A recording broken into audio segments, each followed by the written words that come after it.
NBC5 investigates Jimmy Hoffa's last full day on Earth. It was 50 years ago today that a plot was brewing against the former labor union boss, and in 24 hours, he'd be dead.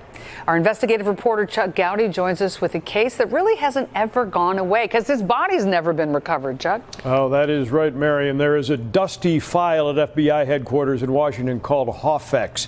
It's a 56-page briefing by agents prepared a few months after former Teamsters union leader Jimmy Hoffa vanished.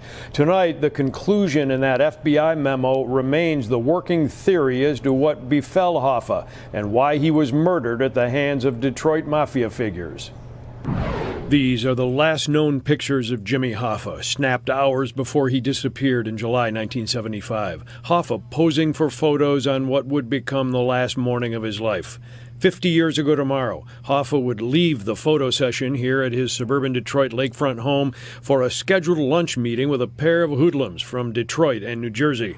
The mobsters never showed at this restaurant not far from Hoffa's home, and Hoffa himself was never seen again. This 1976 FBI memo, prepared following months of investigation in Detroit, Chicago, New York, and coast to coast, concluded that JRH was killed because of his attempts to re-enter Teamster union politics.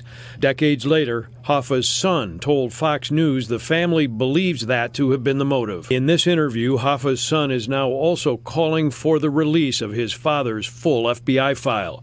But it is a case that remains open. No body ever found, but more than a few well-honed theories, according to Chicago mobologist John Binder. Tomorrow night at 10, the Hoffa Riddle, our sit-down with a reformed Motown mobster. NBC5 investigates the 50-year-old Hoffa abduction and murder. We take you to Detroit where it happened, into the car Hoffa left behind, and to the house on a hill where some mob watchers say the gangland hit went down. The Hoffa case is one of America's greatest crime mysteries. Former FBI officials and federal prosecutors who worked the case remain frustrated and embarrassed to this day that they've never been able to solve it, outfoxed by the mobsters who engineered and executed a major U.S. labor figure.